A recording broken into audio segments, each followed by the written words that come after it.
तो आदाब, नमस्कार, गुड इवनिंग, सत श्री अकाल। एक बार फिर आप तमाम लोगों का स्वागत है क्राइम तक की कहानी के इस एपिसोड में। उम्मीद है पूरी फैमिली अच्छी होगी, अपना ख्याल रख रही होगी। कल 1 दिसंबर है, बहुत ही अहम दिन है, इंपॉर्टेंट डे है दिल्ली पुलिस के लिए।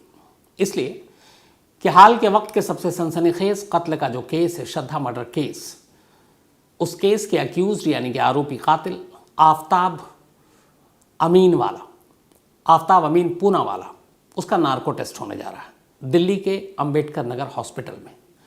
डॉक्टर नवीन, जो कि नोडल अफसर हैं नार्को डिपार्टमेंट के, उनकी अगुवाई में यह नार्को टेस्ट कंडक्ट किया जाएगा।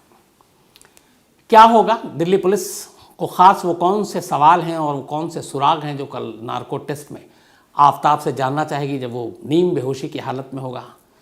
तो वो सवाल भी आपको बताऊंगा, कैसे टेस्ट होगा ये भी आपको बताऊंगा। लेकिन इससे पहले ये इंटरेस्टिंग होगा जानना, क्योंकि हम नार्को टेस्ट की बात कर रहे हैं, इस देश के अगर कुछ बड़े केस को उठाएं तो उस केस का नार्को टेस्ट का अंजाम क्या हुआ था, कितना सक्सेसफुल था, कितना नहीं था।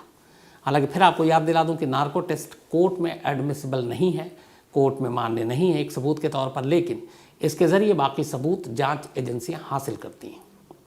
तो बड़े बड़े केसेस का क्या हुआ, सबसे पुराना केस से शुरू करते हैं।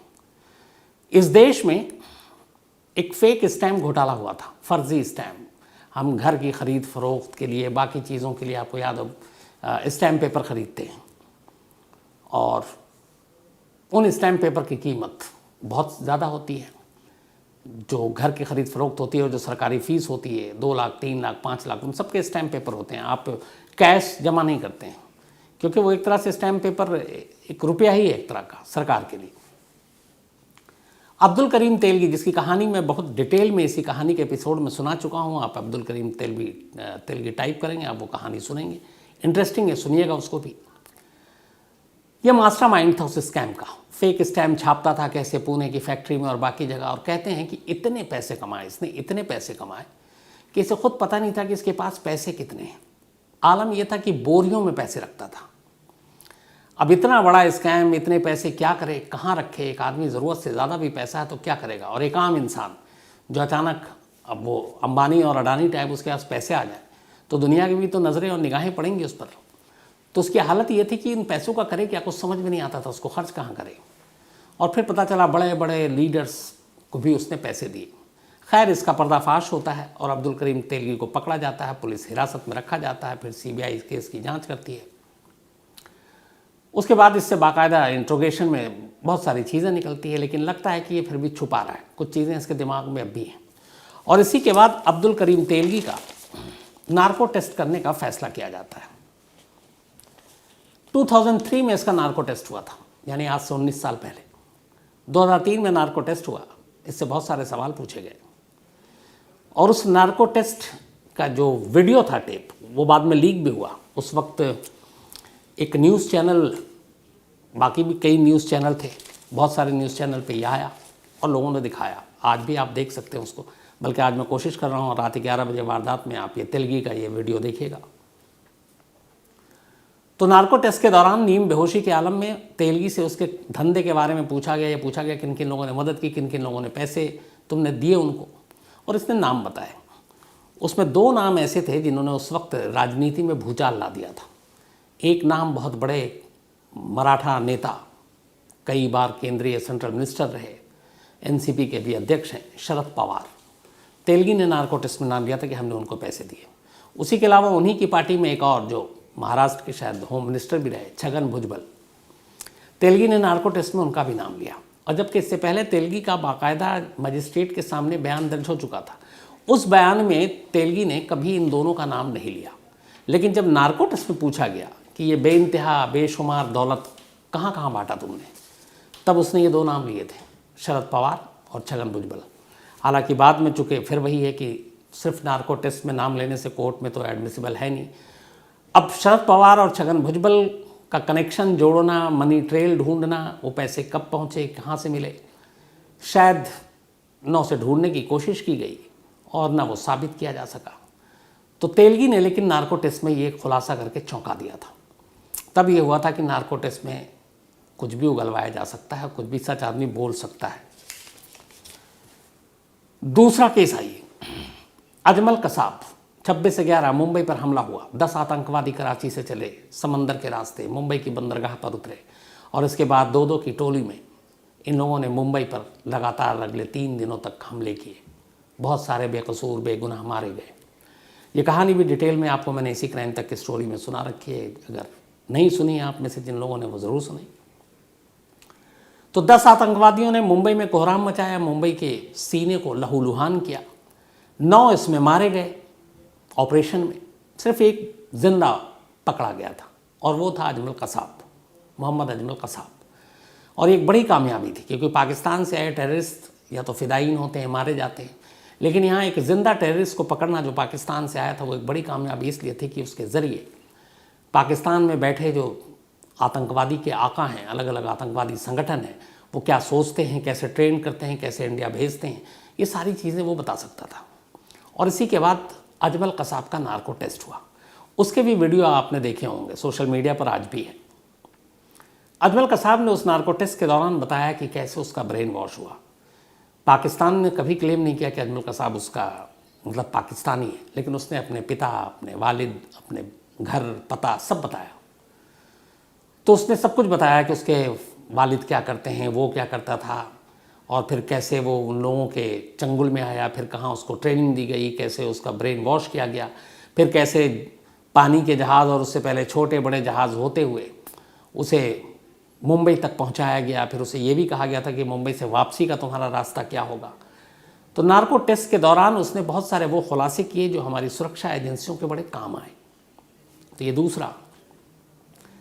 तीसरा आइए Abu Salem, gangster, underworld don, कभी डी कंपनी के लिए काम करता था, बाद में डी कंपनी से अलग हो गया।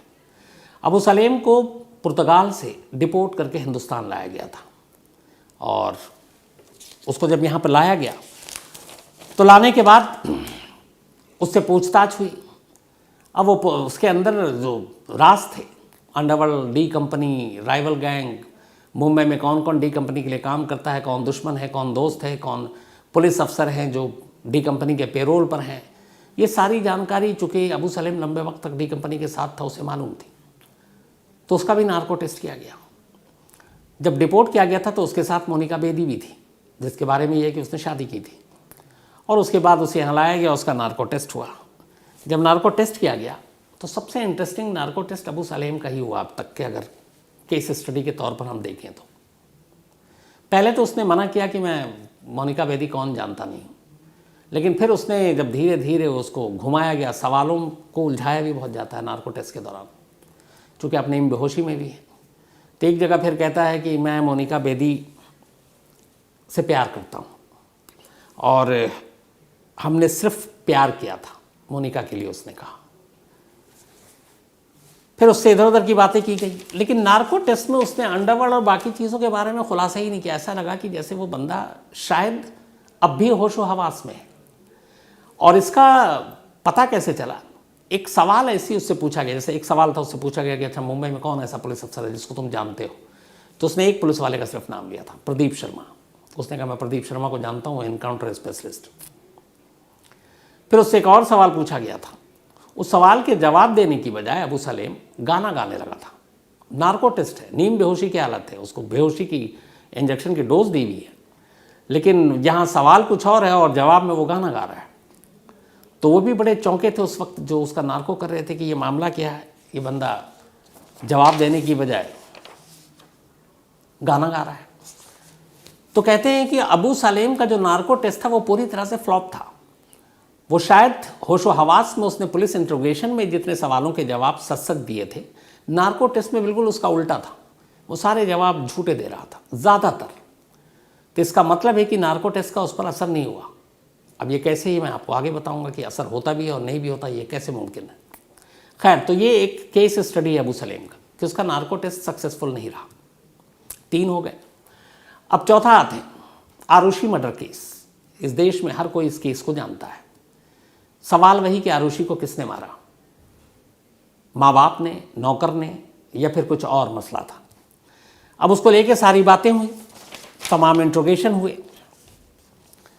सीबीआई को यह केस दिया गया नोएडा पुलिस से लेकर। यह कहानी भी मैंने क्राइम तक में सुनाई है, आप डिटेल में इस कहानी को सुन सकते हैं। तो आखिर में सीबीआई ने यह तय किया कि राजेश और नुपुर तलवार यानी आरुषि के माँ और बाप इनका नार्को टेस्ट कराएंगे। और इन दोनों का उससे पहले लाई डिटेक्टर टेस्ट हो चुका था 2009 में लाई डिटेक्टर टेस्ट में कुछ नहीं निकला।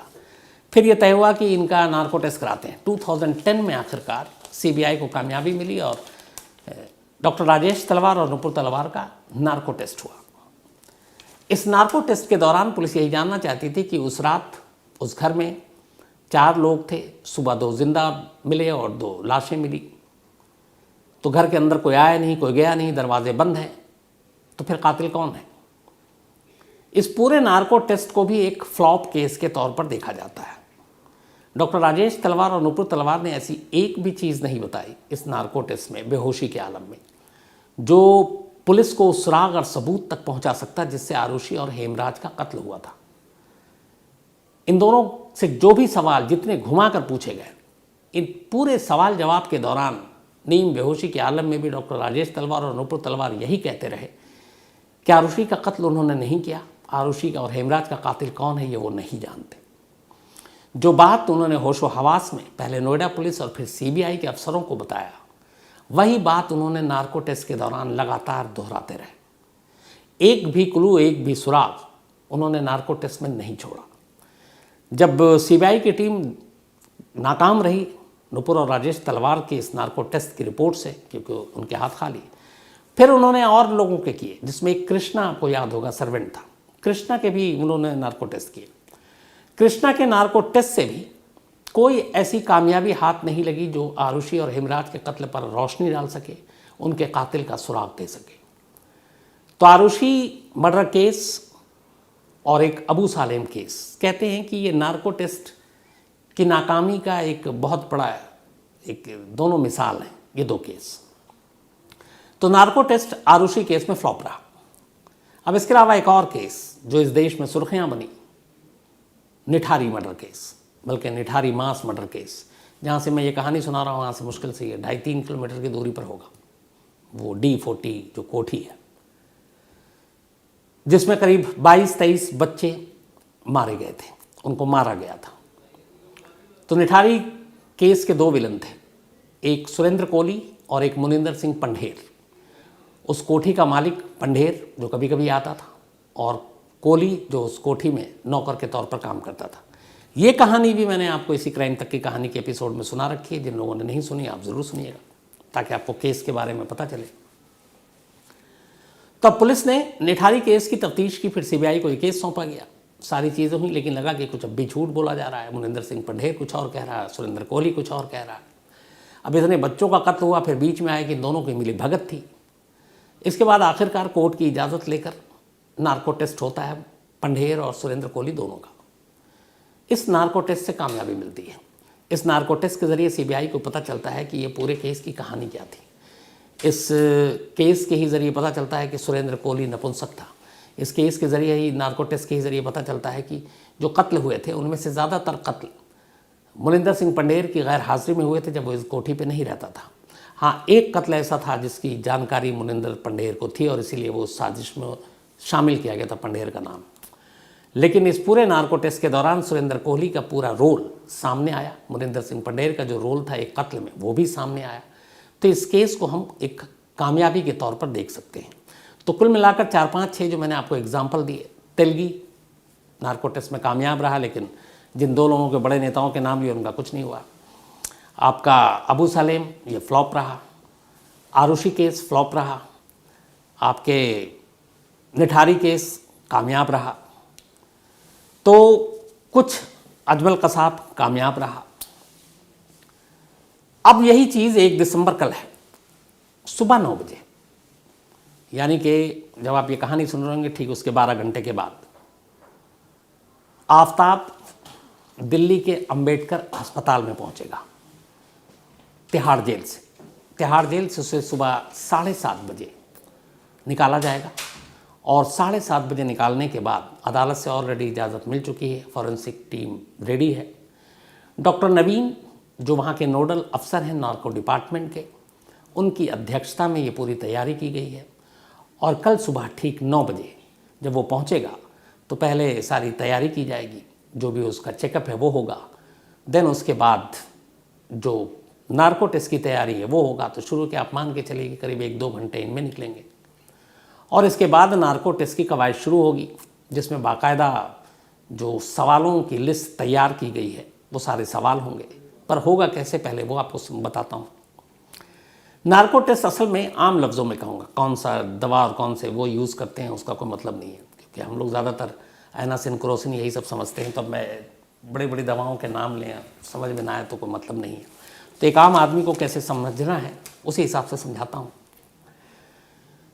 जब कोई मेजर ऑपरेशन होता है तो आप देखते होंगे कि जैसे हार्ट सर्जरी हो या और कोई मेजर सर्जरी, तो हमें तकलीफ़ ना हो, हमें एहसास ना हो क्या हो रहा है, तो हमें बेहोश कर दिया जाता है, हमें एनेस्थीसिया दिया जाता है ताकि हम बेहोश हो जाएं। और बेहोशी के आलम में फिर कांटा चीरा जाता है, हमें पता नहीं चलता, क्योंकि बेहोश आदमी एक तरह से मुर्दा इंसान होता है। नार्को लगभग इसी बेहोशी का दूसरा पार्ट है। जिस शख्स का नार्को किया जाता है वो नार्को इसलिए है क्योंकि उस शख्स के बारे में अब ये यकीन हो चुका है कि आदमी अपने होश में तो सच बोल नहीं रहा, ये छुपा रहा है, झूठ बोल रहा है, गुमराह कर रहा है। तो अब इससे सच उगलवाना है, क्योंकि इसके दिमाग में और दिल में राज है, बट ये अपने होश में तो बोल नहीं रहा है, तो कैसे बोलेगा। तो उसी पे ये पूरा जिस पे साइंस ने काम किया, ये जो नार्को निकला, उसका तरीका यही है कि एक मेजर सर्जरी के जैसे ऑपरेशन के दौरान सामने वाले को बेहोश किया जाता है। नार्को टेस्ट में भी यही किया जाता है, थोड़े से फ़र्क के साथ। ऑपरेशन के दौरान पेशेंट को पूरी तरह बेहोश कर दिया जाता है, फिर वो ना हिलता डुलता है ना कुछ, मतलब एक तरह से मुर्दा है। लेकिन नार्को टेस्ट में पूरी तरह से बेहोश नहीं कर सकते। क्यों? अगर वो पूरी तरह से बेहोश हो गया तो फिर आपके ना वो सवाल सुनेगा ना वो जवाब देगा, क्योंकि वो बेहोश है। लेकिन अगर उसे पूरी तरह से होश में रखा गया तो भी वो सच बोलेगा या झूठ बोलेगा, इसकी गारंटी नहीं है। तो सामने वाले की उम्र, सेहत, कद काठी, बीमारी की कोई हिस्ट्री है, इन सारी चीज़ों को देखते हुए बाकायदा ये मेजर ऑपरेशन में भी होता है कि बेहोशी की दवा अगर किसी को आप ज़्यादा दे दें, डोज एक्स्ट्रा दे दें, तो जान भी चली जा सकती है ऑपरेशन टेबल पर। और ऐसा कई बार हुआ है कि किसी ऑपरेशन के दौरान पेशेंट ऑपरेशन से तो नहीं मरा, बेहोशी की दवा ज़्यादा दे दी गई, एनेस्थीसिया का डोज ज़्यादा दे दिया गया और इसलिए वो कभी होश में ही नहीं लौटा। ऐसे कई केस हुए। तो यहाँ पे डॉक्टर उसी चीज़ों को ध्यान में रखकर एक बेहोशी की दवा का डोज तैयार करते हैं। कितनी मात्रा में करते हैं वो सारा उसका मेडिकल हिस्ट्री, उसकी हाइट, वेट को देखकर। अब जब वो दवा तैयार हो गई तो ये भी है कि इससे ये कितना बेहोश होगा, 100% नहीं होना चाहिए। उसके बाद वो इंजेक्शन के थ्रू उसकी रगों में उस बेहोशी की दवा को डाल दिया जाता है। अब इंजेक्शन के ज़रिए उस रगों में गया, अब वो धीरे धीरे लेटा हुआ है, अब उसकी आंखें बोझिल होने लगती हैं, उसे ऐसा लगता है उसे नींद आ रही है। अब एक आदमी, जैसे आप इमेजिन कीजिए कि आप नींद में है गहरी, कई बार ऐसा होता है, और कोई घर में अचानक पूछ लेता है, हिलाता है, ये बताओ गाड़ी की चाबी कहाँ है, पर्स कहाँ रखा तुमने, वो तुमने बिल जमा कर दिया था कि नहीं। तो अब नींद में आप कैसा, नींद में यह है कि हम सब सुन रहे हैं, लेकिन हम उसी बिना आँख खोले हुए, बिना करवट लिए हुए हम जवाब देते रहते हैं। देख लो टेबल पे चाबी पड़ा होगा, देख लो पर्स वहाँ होगा, बिल जमा कर दिया, कल बताऊँगा, अभी याद नहीं आ रहा है, यही सब बोलते हैं। यही सेम चीज़ें होती हैं नार्को टेस्ट के साथ। डोज इतना होता है कि आप पूरी तरह बेहोश ना हो और धीरे धीरे आप नींद के आगोश में जा रहे हैं। और इसीलिए आपने वीडियो देखा होगा, एक हैदराबाद की वो जो लेडी थी जिन्होंने नार्को टेस्ट किया था, वो बहुत वीडियो देखा गया था। जब सवाल पूछा जाता है तो सामने वाला कई बार आंखें खोले, कई बंद किए हुए। कसाब का भी वीडियो आप देखिएगा। एक झलक के लिए मैं एक ऐसा कोई वीडियो इस कहानी में डाल दूंगा ताकि आप उसका एग्जाम्पल देख सकते हैं। तो होता क्या है कि अब वो सवाल पूछ रहे हैं और वो नींद में धीरे धीरे जा रहा है। तो सवाल पूछने वाला उसके गालों पे थपकी देता है। थपकी हम जनरली उसको देते हैं जिसको उठाना होता है नींद से, जिसको बहुत प्यार से हमें उठाना होता है। घर में कोई सो रहा है, बच्चे हैं, और उसे उठाना है कि बेटा स्कूल जाना है, तो ऐसा नहीं कि हम उसे उठा के बैठा देते हैं, है ना, बहुत प्यार से, उठ जाओ टाइम हो गया स्कूल जाना है, प्यार भी करते हैं, थपकी भी देते हैं। सेम नार्को में भी यही होता है। सामने वाले को पता चल रहा है कि ये अब सोने जा रहा है, उसे सोने नहीं देना है। उसे जो दवा दी गई है तो बेहोश भी होने नहीं देना है, उसे सोने भी नहीं देना है, उसे जगा कर रखना है, लेकिन इतना जगा कर रखना है कि वो पूरी तरह होश में भी ना रहे, नींद बेहोशी के आलम में रहे। तो फिर वही जो नींद में सवाल हमसे पूछा जाता है कि चाबी कहाँ है, पैसे कहाँ हैं, बिल जमा किया नहीं, वही अब यहाँ पे शुरू हो जाता है कि वो गहरी नींद में जा रहा है और चाहता है कि मुझे कोई डिस्टर्ब ना करे और यहाँ ये है कि सवाल करने, इसलिए तो उसको इस हालत में पहुँचाया गया। तब उससे वो सवाल होते हैं कि अच्छा आफ्ताब ये बताओ वो वाले टुकड़े कहाँ फेंके थे, तुमने कब मारा था, कैसे मारा था, क्यों मारा था। तो फिर इस तरीके से ये सवाल जवाब होते हैं। पर डोज बहुत मैटर करता है, क्योंकि आप एक्स्ट्रा या एक्सेस डोज देंगे तो दो चीज़ें हो सकती हैं, एक जान पे भी खतरा आ सकता है, और दूसरा फिर एक्सेस डोज देने के बाद वो आदमी होश में ही नहीं है, तो फिर आपका सवाल क्या सुनेगा और जवाब क्या देगा। और अगर आपने डोज कम दिया तो फिर इसका मतलब है वो होश में है और शातिर है, तो ड्रामा करेगा कि ऐसा लगेगा कि जैसे वो बेहोशी के आलम में है, और वो सारा कुछ जवाब देगा, लेकिन वही देगा जो उसे मालूम है, उसके दिमाग में है, उसे पता है कि मैं क्या बोलने जा रहा हूँ। तो पूरी तरह बेहोश भी नहीं करना और पूरी तरह होश में भी नहीं रखना है, ताकि वो सवालों के जवाब दे सके। अगर बेहोशी में वो जवाब नहीं दे सकता है तो होश में अगर है तो वो नौटंकी कर सकता है और झूठ बोल सकता है। तो ये बड़ा नाजुक उस वक्त का ये टाइम होता है, और इसीलिए जो एक्सपर्ट हैं नार्को के, ये सारी चीज़ें इन सब पे बहुत पहले रिसर्च करते हैं, बहुत मेहनत करते हैं, और इसके बाद फिर सवाल जवाब का दौर शुरू होता है। वैसे तो एक लंबे सवालों की लिस्ट तैयार की है दिल्ली पुलिस ने अपने मनोवैज्ञानिक की टीम के साथ बैठकर, जो इस केस में आगे उनके काम आए। पर ज़्यादातर जो सवाल हैं वो सबूतों से जुड़े हुए हैं, क्योंकि पुलिस इस नार्को टेस्ट के ज़रिए बाकी कुछ और नहीं करना चाहती है। उसका काम है कि इस नार्को टेस्ट के ज़रिए आफ्ताब हमें वो रास्ता बताए, वो सुराग दे, वो सबूत दे, जिससे इस केस को एक मजबूत केस के तौर पर खड़ा किया जा सके। क्योंकि पुलिस भी जानती है अदालत में तो इस नार्को टेस्ट में उसकी कहीं बात, किसी भी बात का कोई मतलब नहीं है। लेकिन अगर वो बताता है कि हाँ मैंने सर वहाँ फेंका है, हाथ वहाँ है, पैर वहाँ है, धड़ वहाँ है, तो ये पुलिस के लिए बहुत बड़ी कामयाबी होगी, क्योंकि उसके बयान पर ये सारी चीज़ें बरामद होंगी। तो बहुत सारे सवालों की लंबी लिस्ट में से जो कुछ चंद सवाल जो हैं, जो कल पूछे जाने हैं आफ्ताब से नार्को टेस्ट के दौरान, वो मैं आपको बताता हूँ। जैसे एक सवाल कि श्रद्धा का कत्ल किस तारीख को किया, अभी तक उसने कहा 18 मई, तो क्या वाकई वो डेट सही है या झूठ बोल रहा है। रीज़न, श्रद्धा को क्यों मारा, अभी उसने खुलासा किया, कल आपको कहानी में भी सुनाई कि वो उसको छोड़कर शायद जाना चाहती थी और वो नहीं चाहता था कि वो किसी और के साथ रहे। तो क्या वही सही है जो उसने पुलिस को बोला है, या फिर रीज़न कुछ और है। तो मोटिव क्या, श्रद्धा को क्यों मारा, तो किस डेट को कत्ल किया, क्यों मारा, कैसे मारा। इसने कहा मैंने गला घोट कर मारा, सच में गला घोट कर मारा या किसी और तरीके से मारा, ये भी एक सवाल है। लाश के टुकड़े कैसे किए, इसने बताया था कि बाथरूम में बैठकर किए, वाकई इसने बाथरूम में बैठकर किए, कैसे किए, कितने दिन में किए, कितने घंटे में किए, क्या उसे मालूम था कि टुकड़े कैसे किए जाते हैं। ये सारे सवाल बड़े इंपॉर्टेंट हैं। टुकड़े करने के लिए हथियार कहाँ से खरीदे, तो उस शॉप से अगर ये बता देगा मैंने फलाने दुकान से ख़रीदी है, तो फिर उस शॉप तक पुलिस की टीम पहुँचेगी और ये जो चेन है वो जुड़ जाएगा कि ये देखो इसने बताया था और दुकानदार ने कहा कि हाँ ये आया था और ये ख़रीद कर ले गया था। टुकड़ों को घर में कितने वक्त तक रखा, कब तक के लिए रखा। अब इसका कहना था कि मैंने 20-22 दिन में सारे टुकड़े फेंक दिए थे, लेकिन क्या 20-22 दिन में ही फेंके थे, या 2-4 दिन में ही फेंक डाले, या फिर 2-3 महीने रखा था। ये सवाल भी इम्पोर्टेंट है। टुकड़ों को कैसे और कहाँ रखा, इसके हिसाब से इसने फ्रिज में रखा है जो बयान दिया है, लेकिन सिर्फ फ्रिज में ही रखा या फिर कहीं और भी छुपाया, क्या किया, ये भी इम्पोर्टेंट है। लाश के टुकड़ों को कहाँ कहाँ ठिकाने लगाए, सबसे ज़रूरी जो दिल्ली पुलिस के लिए है, क्योंकि उन टुकड़ों को अभी तक अगर पुलिस की बात करें जो क्लेम है 13 हड्डियाँ बरामद हुई हैं टोटल, तो 13 हड्डियाँ और हड्डियाँ के कुछ टुकड़े हैं, तो बाकी अभी भी जो लाश के बहुत एक बड़ा हिस्सा है वो बरामद नहीं हुआ है। तो ये सवाल मुझे लगता है कि सबसे ज़्यादा बार बार घुमा कर यही पूछा जाने वाला सवाल है कि लाशों के टुकड़ों को कहाँ कहाँ तुमने फेंका है, कहाँ कहाँ छुपाया है। हथियार कहाँ फेंके थे, क्योंकि अब तक 2 हथियार की बात आ रही है। एक हथियार दिल्ली पुलिस ने दावा किया बरामद कर लिया, तो दूसरा हथियार कहाँ है। एक शख्स अपने घर में कत्ल करने के बाद 6 महीने रह रहा है, तो वो 6 महीने तक कैसे रहा, किस मानसिक स्थिति में रहा, क्या किया, कहाँ आता था, कहाँ जाता था। ये पूरे 6 महीने की जो उसकी कहानी है वो बहुत इंपॉर्टेंट है इस केस को तैयार करने के लिए। एक और जो इस केस को अदालत में जो रुख तय करेगा वो ये कि आफ्ताब शुरू से कह रहा मैंने गुस्से में कत्ल किया, तो अगर गुस्से में कत्ल किया तो फिर ये लगा कि तुमसे गलती हो गई, गला घोट रहे थे, नहीं मतलब गला दबाने के लिए तुमने सिर्फ कत्ल के इरादे से नहीं दबाया था, तुमसे हो गया, तो तुम फिर पुलिस के सामने जाकर सरेंडर क्यों नहीं करते, तुमने क्यों नहीं किया था उस रात। अब ये उसमें जो भी जवाब है, क्योंकि यहाँ से फिर उसकी वो पूरी प्लानिंग वाली चीज़ जो है उसका खुलासा होगा। ऐसे ही लंबे चौड़े और भी सवाल हैं, लेकिन आपको मैंने सिर्फ वही सवाल बताए हैं जो दिल्ली पुलिस के लिए सबसे इम्पॉर्टेंट है और जिसके ज़रिए दिल्ली पुलिस इस केस को सुलझाने की कोशिश करेगी, सबूतों को जुटाने की कोशिश करेगी। तो ये वो सबसे इम्पोर्टेंट सवाल है।